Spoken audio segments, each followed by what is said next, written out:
Hello students, welcome in my class. Today we are solving question number 16 of exercise 7.5. 16 question हमारा different form में आया है. 1/x हमारा given function क्या था, 1/x into x raise to power n plus 1. देखो ये rational form में फंक्शन है और रैशनल फॉर्म में हमारे जितने भी फंक्शन होते हैं हमारे लीनियर फॉर्म में फंक्शन आना चाहिए. उसकी जो फैक्टर है लीनियर फॉर्म में होने चाहिए. लेकिन हमारे पास देखो 1/x तो लीनियर है, मतलब 1 पावर है, लेकिन x के ऊपर n जो हमारी 1 पावर नहीं है, तो ये फैक्टर हमारा लीनियर फॉर्म में होना चाहिए. या x स्क्वायर प्लस 1 होता तो उसको हम bx प्लस c लिख लेते, लेकिन हमें नहीं पता n की वैल्यू क्या है. ऐसे आपको कई क्वेश्चन मिलेंगे. तो जब ऐसा केस आए तो आपने इसको लीनियर फॉर्म में कन्वर्ट करना. वो कैसे होगा, x raise to power n को अगर आप t के इक्वल पुट करो तो उसका डेरिवेटिव क्या आएगा, n आगे आएगा, x raise to power n minus 1 आएगा. x raise to power n का अगर हम डेरिवेटिव लें n x raise to power n minus 1, मतलब n माइनस 1 पावर चाहिए, एक पावर आपकी कम हुई चाहिए. तो हमें वो डेरिवेटिव लाने के लिए क्या करना होगा, x raise to power n minus 1 से मल्टीप्लाई करेंगे और डिवाइड करेंगे, और ये जो गिवन एक्सप्रेशन है वो आपका एज इट इज रहे. ये चीज मैंने मल्टीप्लाई एंड डिवाइड की है. ऐसा क्यों किया गया आगे आपको समझ आ जाएगा. प्रैक्टिस करने से ही क्वेश्चन भी होंगे कि क्यों हम कर रहे हैं पार्शियल फ्रैक्शन में कन्वर्ट करने के लिए, स्टैंडर्ड पार्शियल फ्रैक्शन में कन्वर्ट करने के लिए. x raise to power n minus 1, अब इन दोनों टर्म को मल्टीप्लाई करो, बेस सेम है, पावर ऐड करोगे x की पावर n आ जाएगी, और ये क्या आ गया x की पावर n प्लस 1. अब हम क्या करेंगे, इसमें हमें डेरिवेटिव मिल चुका है तो पहले आप इंटीग्रेशन यहाँ साथ साथ अप्लाई करो, क्योंकि यहाँ डेरिवेटिव मिल चुका है. सब्स्टिट्यूशन अप्लाई पहले करना पड़ेगा. x raise to power n को पुट किया, t डेरिवेटिव निकाला, n पावर आगे आएगी, x raise to power n minus 1. तो यहाँ से आप x raise to power n minus 1 dx की वैल्यू निकाल दो, dt बाय n आ गया. तो इसकी वैल्यू हमारे पास dt बाय n आई, 1/n dt, और ये क्या आ गया t प्लस 1. तो ये हमारी देखो लीनियर फंक्शन हो गया ना, ये भी t हो गया, ये भी t हो गया. तो एक आपने इस क्वेश्चन की इस तरह से पहचान रखनी है. जब भी ऐसा केस आए तो जरूरी नहीं x की पावर n हो, n के रिप्लेस में 2 भी हो सकता है, 4 भी हो सकता है. तो आपने देखना x की पावर 4 है तो एक पावर कम करके मीन्स x की पावर 3 से मल्टीप्लाई एंड डिवाइड करोगे. x स्क्वायर है तो एक पावर कम करके मीन्स x से मल्टीप्लाई एंड डिवाइड करोगे. ऐसे आपको क्वेश्चन मिलेंगे एक्सरसाइज में, और बाहर से भी आ सकता है. तो इस तरह की जब फॉर्म आएगी, अगर -1 होता तो उसको हम फैक्टराइजेशन कर लेते, एक्स स्क्वायर -1 होता, लेकिन x raise to power -n में नहीं हो सकता था, फिर भी हमें करना पड़ता, ये मल्टीप्लाई एंड डिवाइड वाला स्टेप फॉलो करना पड़ता. तो ये सारा प्रोसीजर ये किस लिए किया गया है, इसको पार्शियल फॉर्म में कन्वर्ट करने के लिए, लीनियर फैक्टर में कन्वर्ट करने के लिए. अब मेन हमें आगे हमारी स्टैंडर्ड फॉर्म वही आ चुकी है जो इस एक्सरसाइज में हम कर रहे हैं. तो इससे हम क्या करेंगे, पार्शियल फ्रैक्शन में कन्वर्ट करने के लिए इंटीग्रेशन को हटा देते. जब इंटीग्रेशन हटाएंगे तो dt भी हटाएंगे, 1/n भी आप थोड़ी देर के लिए इसको स्किप कर दो. मेन आपने ये फंक्शन लेना, 1/t t plus 1, a by first factor means t, b by t plus 1, a into t plus 1 bt. a b की वैल्यू निकालने के लिए t इज इक्वल टू 0 करो, जिससे b 0 हो जाएगा, a की वैल्यू आ जाएगी, a की वैल्यू 1 आ गई. अब a को 0 करेंगे, t इज इक्वल टू -1 करो, b की वैल्यू आ जाएगी. a b की वैल्यू आ चुकी है 1 और b की वैल्यू -1. तो अब हमारा मेन फंक्शन क्या था, आगे 1/n भी था जिसका हमें इंटीग्रेशन करना है, और इसको हमने 2 पार्ट्स में ब्रेक किया है, 1/n 1/t minus 1/t plus 1. ये मैंने इकट्ठा ही लिखा है. देखो इस एक्सप्रेशन की वैल्यू लिखी है, dt तो इंटीग्रेशन के साथ आएगा ही, 1/n log t minus log t plus 1 plus c. 1/n log m minus n क्या होता है, log m बाय n. तो t के रिप्लेस में आपने क्या रखना है, x raise to power n over x raise to power n plus 1. तो क्वेश्चन भी हमारा कंप्लीट हो चुका है. 17 क्वेश्चन पे आते हैं. cos x into dx 1 minus sine x into 2 minus sine x. देखो जब भी पार्शियल फ्रैक्शन की फॉर्म आएगी तो हमारी पार्शियल फ्रैक्शन की फॉर्म में अल्जेब्रिक एक्सप्रेशन होना चाहिए. अल्जेब्रिक एक्सप्रेशन मतलब xy होना चाहिए, मतलब वही हमारे फैक्टर जो है लीनियर फॉर्म में होने चाहिए. अगर ट्रिग्नोमेट्रिक फॉर्म में आए हैं तो उसे आपको कन्वर्ट करना होगा अलजेब्रिक एक्सप्रेशन में, ताकि आपकी पार्शियल फ्रैक्शन की स्टैंडर्ड फॉर्म बन सके। और साथ में हमें देखो डेरिवेटिव भी पड़ा हुआ दिखाई दे रहा है, तो पहले हमें सब्स्टिट्यूशन का स्टेप अप्लाई करना होगा। कोस एक्स डी एक्स किसका डेरिवेटिव होता है? साइन एक्स का। तो यहीं से पता चल रहा है साइन उसको पुट किया जाए। तो ऐसे क्वेश्चन में सब्स्टिट्यूशन पहले अप्लाई हो रहा है, सब्स्टिट्यूशन के बाद देखोगे कैसी फॉर्म आ रही है फंक्शन की। तो sin x is equal to t cos x d x d t आ गया, d t 1 minus t 2 minus. अब आपको पता चल रहा है ना ये कौन सी फॉर्म आ गई पार्शियल फ्रैक्शन की। तो पार्शियल फ्रैक्शन के लिए पहले इसको आप सेपरेट पार्ट करोगे, तो उसके लिए हमें dt इंटीग्रेशन को इग्नोर करना होता है, सिर्फ 1 बाय सेम फंक्शन या डिनोमिनेटर में जो भी वैल्यू वो भी लेनी होती है। इस टाइम नहीं है तो 1 लेंगे। 1 over 1 minus t 2 minus T, a over first function b over second function, a into 2 minus T b into 1 minus T. t को 1 पुट करोगे b 0 हो जाएगा और a की वैल्यू आ जाएगी। t को 2 पुट करोगे a 0 हो जाएगा, b की वैल्यू आ जाएगी। a की वैल्यू 1 और b की वैल्यू -1 आई है। सिंप्लीफाई करने के बाद और हमारे पास a और b की वैल्यू आ चुकी है। 1 a ओवर फर्स्ट फंक्शन था तो a के रिप्लेस में 1 रखा, b के रिप्लेस में -1।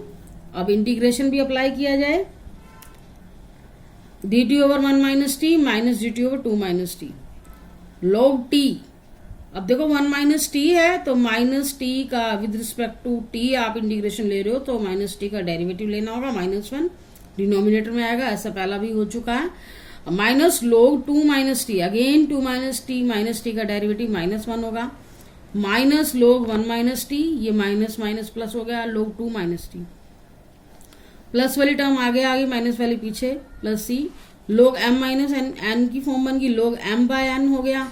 अब t के रिप्लेस में आपको अपना सब्स्टिट्यूशन देना होगा जो आपने लिया था, प्लस सी। ये क्वेश्चन भी हमारा कंप्लीट हो गया। 18 क्वेश्चन पे आ रहे हैं हम। 18 क्वेश्चन में हमारे पास फंक्शन क्या है? X square plus 1 into x square plus 2 x square plus 3 x square plus 4। अब ये क्वेश्चन तो देखो बिल्कुल ही अलग से है, बिल्कुल अलग से। इसको आपको अच्छे से प्रैक्टिस करनी होगी। सबसे पहले हमारे अलजेब्रिक पार्शियल फ्रैक्शन में जो क्यों फंक्शन होना चाहिए आपको पता है 1 पावर में होना चाहिए। तो आप x square is equal to T रखो, t plus 1 t plus 2 t plus 3 t plus 4। इसको मल्टीप्लाई किया, T square plus 3t plus 2 आया, ऐसे डिनोमिनेटर वाली टर्म को मल्टीप्लाई किया, T square plus 7t plus 12 आया। देखो फिर से हमारा ये इम्प्रॉपर फ्रैक्शन है। इम्प्रॉपर फ्रैक्शन मतलब पावर सेम है, इस पावर यहाँ पर भी 2 है, यहाँ पर भी है। तो ऐसे केस में आपको पहले डिवाइड करना होगा। तो यहाँ आप डिवाइड करने वाला स्टेप आप रफली भी कर सकते हो, लेकिन मैंने आपको करके दिखाया डिवाइड। न्यूमिनेटर को T square plus 3t plus 2 को T square plus 7t plus 12 से डिवाइड किया। देखो पावर सेम है तो 1 से ही मल्टीप्लाई होना चाहिए। तो हमारे पास t की पावर टर्म कट गई, -4t -10 आया। तो इसे हम कैसे लिखेंगे? जैसे हमने पहले भी लिखा है क्वेश्चन, यहाँ माइनस है, माइनस मैंने कॉमन ले लिया, 4t plus 10 over this function. इसे सिंप्लीफाई करोगे सेम यही आएगा। अब मेन है इसका हमें इंटीग्रेशन करना है, तो इस 1 का इंटीग्रेशन तो t आ जाएगा, लेकिन प्रॉब्लम है कि इस पार्ट के हमें फ्रैक्शन करने पड़ेंगे। तो इस 1 को छोड़ करके अब इस पार्ट के आप फ्रैक्शन करो, 4t plus 10 t square plus 7t। अब फ्रैक्शन करने के लिए आपको पता ही है, फिर से आपको डिनोमिनेटर वाली टर्म के क्या करने पड़ेंगे? लीनियर फैक्टर करने पड़ेंगे। अब देखो ये टर्म हमारी वही चल रही थी, तो इसके फैक्टर हमारे पास ऑलरेडी गिवन है, t प्लस 3 t प्लस 4। तो वही फैक्टर मैंने यहाँ लिखे हैं, t plus 3 t plus 4, a over first factor b over second factor. ये term as it is a into t plus 4 b into t plus 3। तो t is equal to -3 रखा, b 0 हो गया, a की वैल्यू आ गई 4 into -3 plus 10 -12 plus 10, a की value -2 आई। ऐसे t की जगह हमने क्या रखा? -4 रखा। तो 4 इंटू -4 -16 प्लस 10, b की वैल्यू 6 आ गई। a और b की वैल्यू आ चुकी है, a के रिप्लेस में वैल्यू रखो -2 बाय दिस और 6 बाय दिस। अब हम अपने फंक्शन पे आते हैं जिसका हमें इंटीग्रेशन करना था। ये पार्ट था, इसमें आए 1 माइनस दिस, और इसको हम क्या लिखेंगे? ये एक्सप्रेशन ये वैल्यू इसकी ये निकाली है ना, बाहर वाला माइनस एज इट इज रखोगे, इसको 2 पार्ट में ब्रेक कर दिया, -2/t+1 + 6/t+1 यूजिंग 1 लिख दिया। अब नेक्स्ट स्टेप हमारा पार्शियल फ्रैक्शन के बाद इंटीग्रेशन वाला स्टेप होता है। अब t² + 3t + 2 ये हमारे पास क्या आ गया, 1 माइनस साइन द प्लस हो गया और ये माइनस हो जाएगा। अब देखो, क्योंकि यहां पर इंटीग्रेशन लेने से पहले हमें सब्स्टिट्यूशन लेना होगा। पहले वाले क्वेश्चन में हमें ऐसा नहीं करना पड़ा क्योंकि ये साइन एक्स वाला था, क्योंकि पहले हमने इंटीग्रेशन के साइन में ही सब्स्टिट्यूशन किया था, तो इसलिए लास्ट स्टेप तक टी की फॉर्म में इंटीग्रेशन लिया और लास्ट में इंटीग्रेशन होने के बाद सब्स्टिट्यूशन किया। लेकिन इस क्वेश्चन में मैंने इंटीग्रेशन साइन के साथ टी नहीं लिया, टी को अलग से लिया। तो अब आपने फंक्शन को सिंप्लीफाई कर लिया है, तो आपको टी के रिप्लेस में उसकी वैल्यू रखनी होगी, उसके बाद इंटीग्रेशन करना होगा, क्योंकि हमने कोई डेरिवेटिव वगैरह कुछ नहीं लिया। पहले वाले क्वेश्चन में हमने डेरिवेटिव निकाला, सब्स्टिट्यूशन लिया, इंटीग्रेशन को साथ यूज किया, लेकिन यहाँ नहीं किया। यहाँ सिर्फ हमने फंक्शन को सिंपलेस्ट फॉर्म में लिखा है। तो ये t+1 इसको दोबारा से अपने फैक्टर में ले आओ, t+1, t+2, t+3, t+4, क्योंकि मेन तो हमें ओरिजिनल फंक्शन का इंटीग्रेशन करना होता है ना। तो t के रिप्लेस में रखो x² + 1, मेन फंक्शन हमारा ये था, इसका इंटीग्रेशन करना था। और यहाँ राइट साइड में आपको 1 x के रिस्पेक्ट में इंटीग्रेशन लोगे और t जहां जहां आपको दिखाई दे रहा है x² आ जाएगा, यहाँ पर भी x² आ जाएगा। और 1 का इंटीग्रेशन x, 2 का x² + a² की फॉर्म बना दो, -6 x² + a² की फॉर्म बना दो। तो x² + a² क्या होता है, 1/a tangent inverse x/a, -6 1/a tangent inverse x/a, x + 2/√3 tangent inverse x/√3, -3 tangent inverse x/2 + c। तो ये क्वेश्चन भी हमारा कंप्लीट हो चुका है। 19 क्वेश्चन पे आते हैं। 2x/x² + 1 x² + 3। अब देखो कितने क्लियर कट दिखाई दे रहा है, x² का डेरिवेटिव 2x पड़ा हुआ है, तो यही हमें इंटीग्रेशन में शुरू से ही पुट करना पड़ेगा, तो इंटीग्रेशन भी साथ साथ चलेगा। x² का डेरिवेटिव पड़ा हुआ है, इसलिए x² को रखा t के equal 2x dx, 2x dx की वैल्यू dt आ गई, dt/t+1 t+3। तो अब हमें इसको पार्शियल फ्रैक्शन में कन्वर्ट करना होगा, a/t+1। इस तरह जो आते हैं उनके लिए और कोई रूल नहीं है, इसलिए जब लीनियर फैक्टर आ गए तो समझ लो पार्शियल फ्रैक्शन की फॉर्म बन गई। a/फर्स्ट factor, b/सेकंड factor, a × t+3 b × t+1।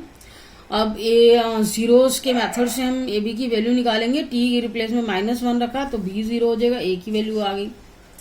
-1 रखा, -1 3 में से 1 गए 2, तो 1/2 किया। ऐसे ही t के रिप्लेस में -3 रखा, a 0 हो जाएगा, -3 + 1 -2, b की वैल्यू आ गई। तो अब आपने क्या करना है, a के रिप्लेस में 1/2, b के रिप्लेस में -1/2। अब इंटीग्रेशन यहाँ साथ साथ चलेगा इंटीग्रेशन, क्योंकि सब्स्टिट्यूशन में डेरिवेटिव में इसको हमने लिया। तो यहाँ पर आपने लास्ट में इंटीग्रेशन लास्ट में लेने के बाद लास्ट में आपने t के रिप्लेस में रखना है जो भी आपने सब्स्टिट्यूशन लिया। Half log t+1 - half log t+3 + c, log m - n log t+3। Half common लिया, log m+1 - half log t+3। तो यहाँ आपका एक स्टेप और लिखना है, हाँ, log t के रिप्लेस में आपको लिखना पड़ेगा x², क्योंकि मेन फंक्शन हमारा क्या है, x की फॉर्म में है, x² + c। ये क्वेश्चन भी कंप्लीट हो चुका है। 20th क्वेश्चन पे आते हैं। 20th क्वेश्चन हमारा सेम एज 16 क्वेश्चन, जैसा मैंने आपको पहले ही बताया था। इस फॉर्म का आपको ध्यान रखना है। 16 क्वेश्चन में हमारी फॉर्म क्या थी, 1/x की पावर n + 1। और 20th क्वेश्चन में देखो यहाँ पर n की जगह क्या आ गया, 4। मैंने आपको बोला पावर वो भी आ सकती है, बीच में यहाँ माइनस साइन आ गया। अब यहाँ पर x की पावर 4 का आप डेरिवेटिव लो, एक पावर कम हो जाती है, आपको पता है डेरिवेटिव में कांस्टेंट तो हम अरेंज कर लेते हैं, तो 3 पावर चाहिए ना, तो इसलिए 3 पावर से मल्टीप्लाई किया और डिवाइड किया। ये चीज आपने ध्यान रखनी है, क्योंकि लीनियर फॉर्म में हमें यहाँ बनानी पड़ेगी। तो क्या करोगे, इसको दूसरे मेथड से भी कर सकते हैं, एक्स की पावर 4 के फैक्टर करके, वो थोड़ा ज्यादा लेंथी रहेगा, ये ज्यादा आपका सिंपल रहेगा। एक्स की पावर 3 से मल्टीप्लाई डिवाइड किया, ये आपकी एक्स की पावर 4 हो जाएगी और न्यूमिनेटर आपका एक्स की पावर 3, एक्स की पावर 4 -1। अब एक्स की पावर 4 को टी पुट करोगे, ओनली एक्स की पावर 4 को ही लोगे, इसको नहीं लोगे क्योंकि डेरिवेटिव तो आपको इससे ही मिल जाएगा। तो यहाँ पार्शियल फ्रैक्शन में ध्यान रखना, ओनली एक्स की पावर 4 को ही लेना। 4x³ dx dt, x³ dx dt by 4, क्योंकि आपकी स्टैंडर्ड फॉर्म नहीं बन पाएगी। तो 1/4 x³ dx की वैल्यू चाहिए, dt by 4 है, 1/4 हमने बाहर कर दिया, dt t इंटू टी -1। तो अब आपको पार्शियल फ्रैक्शन लेने के लिए क्या करना होता है, ओनली फंक्शन ले लो, कांस्टेंट भी अभी स्किप कर दो थोड़ी देर के लिए। 1/t t -1, a over first factor b over second factor, a into T -1 b into T. t को 0 रखोगे तो b 0 हो जाएगा, a की वैल्यू क्या आ गई -1। t को 1 रखोगे तो a 0 हो जाएगा, b की वैल्यू आ गई +1। a 1/t into T -1, a के रिप्लेस में -1/t, b के रिप्लेस में 1। तो अब आपको मेन फंक्शन जिसका इंटीग्रेशन लेना है क्या था, 1/4 भी है, dt ओवर दिस। तो 1/4, तो 1 इस फंक्शन की जगह आपने ये लिखना। तो यहाँ मैंने अलग अलग कर दिया, 1/4 भी दोनों के साथ अप्लाई करना होगा। अब इकट्ठा भी लिख सकते थे, 1/4 dt by first function, 1/4 dt by second function, इसके रिप्लेस में रखा। 1/4 कॉमन ले लिया गया है, minus log t plus log t -1। तो log m माइनस n की फॉर्म लाने के लिए log m by n, minus वाली टर्म नीचे चली जाती है। अब आपको t के रिप्लेस में अपनी वैल्यू रखनी होगी, x की पावर 4 -1। दूसरे मेथड से भी हो जाएगा, लेकिन थोड़ा सा इसको आप इसी मेथड से करोगे तो जल्दी होगा। फैक्टराइजेशन करो। 21 क्वेश्चन पे आते हैं, e⁻x। देखो मैंने आपको पहले ही बोला इस क्वेश्चन में अगर एल्जेब्रिक टर्म के रिप्लेस में कोई और टर्म आती है, जैसे ट्रिग्नोमेट्रिक भी आई है हमारे पास और अब ये एक्सपोनेंशियल फॉर्म आ गई है, तो आपने इसको xy की फॉर्म में ही लाना है, पार्शियल फ्रैक्शन में ध्यान रखना। तो अब e⁻x को हमें हटाना पड़ेगा, तो उसको सब्स्टिट्यूट करना पड़ेगा। तो t रखोगे तो उसके लिए डेरिवेटिव भी चाहिए, e⁻x का डेरिवेटिव क्या होता है, e⁻x। तो सेम टर्म से आपको डिवाइड करना पड़ा, मल्टीप्लाई करना पड़ा, ताकि हमारे फंक्शन स्टैंडर्ड फॉर्म में कन्वर्ट हो सके। इस तरह के फंक्शन का कोई हमारे पास और फॉर्मेट नहीं है इंटीग्रेशन का। तो e⁻x से मल्टीप्लाई डिवाइड करने के बाद हमारे पास क्या आ गई, dt आ गया, t इंटू टी -1। देखो अब ये हमारे पास क्या हो गया, पार्शियल फ्रैक्शन के लिए फंक्शन बन गया। तो a over first function, b over second function, a into T -1 bt, t को 0 रखा, b 0 हो जाएगा, 0 -1, a की वैल्यू क्या आ गई -1। आप t को 1 रखोगे तो a 0 हो जाएगा, b की वैल्यू आ गई, a और b की वैल्यू दोनों आ चुकी हैं। a की जगह माइनस रखोगे -1/2, b की जगह भी क्या रखोगे 1/t -1। तो 1/t t -1 minus 1/t plus t -1। तो अब आपको इसका इंटीग्रेशन लेना, माइनस इंटीग्रेशन सेपरेट कर दो, minus log t plus log t -1। तो प्लस वाली टर्म को हमने पहले लिख दिया, minus log t plus 2, log m minus n, log m by n plus c। t के रिप्लेस में हमें क्या रखना होगा, जो हमने सब्स्टिट्यूट किया था, e⁻x -1 by mx plus c। 22nd question पे आते हैं। 22nd क्वेश्चन हमारा ऑप्शनल क्वेश्चन है, लेकिन हमें सिंप्लीफाई तो करना ही होगा इसे। x dx x -1 into x -2। ये जरूरी नहीं ऑप्शनल क्वेश्चन है आपका ऑप्शनल में ही आएगा, लॉन्ग क्वेश्चन में भी आ सकता है, और लॉन्ग क्वेश्चन भी आपके ऑप्शनल में आ सकते हैं। टाइम उतना चाहिए हमें सॉल्व करने के लिए। देखो ये फंक्शन हमारे ऑलरेडी लीनियर फॉर्म में है। स्टार्टिंग वाले आपने जो क्वेश्चन किए थे इसके 1 to 6 क्वेश्चन, बिल्कुल वही फॉर्म है। a over first function, b over second function, बिल्कुल वही है। a into x -1, b into x -2। a b की वैल्यू निकालो, x को 1 रखोगे तो b 0 हो जाएगा, a की वैल्यू आ गई 1 -2 -1, a की वैल्यू -1 आ गई। x को 2 रखोगे तो a 0 हो जाएगा, b आ जाएगा। a के रिप्लेस में -1 रखा, -1 ओवर x -1, और b के रिप्लेस में 2 रखा, 2x -2। तो हमारे पास क्या आ गया, अब हम इंटीग्रेशन कर लें, ए बी की वैल्यू निकल चुकी है, इसी फंक्शन पे आपने इंटीग्रेशन अप्लाई कर देना। -1/x-1 plus 2/x linear form है, -log(x-1 plus 2 log(x-2 plus c। तो अब यहाँ प्लस वाले टर्म हम पहले लाते हैं और साथ में पावर, इस पावर को आप ऊपर ले जाओ, माइनस दिस। ऐसा इसलिए किया गया आप लोग m/n की फॉर्म बना सको, ऐसे नहीं बना सकते थे ना, जब आपका 2 आ गया तो हम नहीं लिख सकते। तो log m-n की जब हम फॉर्म लिखते हैं log m-log n, तो log m/n, तो आगे टर्म कुछ नहीं होनी चाहिए, आगे आपकी टर्म 1 होना चाहिए, आगे कुछ भी नहीं होना चाहिए, इसलिए इसको पहले पावर की फॉर्म में लिखना पड़ा। log x-2 का whole square over x-1 plus c। तो ऑप्शन बी आ रहा है हमारा, ऑप्शन के अकॉर्डिंग आपको आंसर देना है, उसी के हिसाब से मैं अरेंज करना था। लास्ट क्वेश्चन है इस एक्सरसाइज का, dx over x into x square plus 1।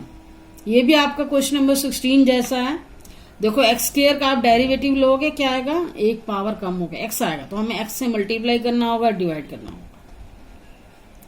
ऊपर एक्स dx, नीचे क्या बन गया x square plus 1। X square को टी रखा तो ये टी हो गया, ये टी प्लस 1, तो ये हमारा पहले जैसा क्वेश्चन हो गया। और 1/2 भी आपका आगे आएगा, कांस्टेंट टर्म बाहर कर दो। अब इसको पार्शियल फ्रैक्शन की फॉर्म में कन्वर्ट करने के लिए हम इंटीग्रेशन को और 1/2 को थोड़ी देर के लिए स्किप कर देते हैं। 1/t t plus 1 a over first function plus b over second function a into t plus 1 plus b t को 0 रखोगे, b 0 हो जाएगा, a की वैल्यू क्या आ गई 1। ऐसे ही a को 0 करने के लिए t के रिप्लेस में क्या रखोगे, -1, तो b की वैल्यू -1 आ गई, a की वैल्यू +1 आई है, b की वैल्यू -1। अब मेन फंक्शन जो आपका इंटीग्रेशन वाला क्या था, ये था 1/2, और इसको हमने 2 पार्ट्स में ब्रेक कर ही दिया है। 1/2 t प्लस 1, 1/t माइनस 1/2 आपका इन दोनों पार्ट्स के साथ आएगा, 1/2 log t minus log t plus 1। तो इंटीग्रेशन हमारा हो चुका है, ये मैंने डायरेक्ट ले लिया सेपरेट किए बिना ही। 1/t का integration log t minus log t plus 1। अब इंटीग्रेशन हो ही चुका है, t के रिप्लेस में आप रखो वापसी जो आपने लिया था, एक्स स्क्वायर लिया था minus log x square plus 1। तो हाफ भी दोनों टर्म के साथ मल्टीप्लाई होना चाहिए, half log x square minus half log x square plus 1। अब इस पावर को आगे ले आओगे तो ये पावर से पावर कैंसिल हो जाएगी, log x हो गया, और minus half log x square plus 1 plus c। देखो क्वेश्चन तो हमारा यहाँ पे भी कंप्लीट हो गया, लेकिन आप ऑप्शन के हिसाब से आंसर मांग रहे हैं, तो ऑप्शन ए के मैच करने के लिए हमें इसे और भी सिंप्लीफाई करना पड़ा। तो ऑप्शन ए हमारा आंसर आता है इसमें। ये एक्सरसाइज कंप्लीट हो चुकी है। Thank you for watching video.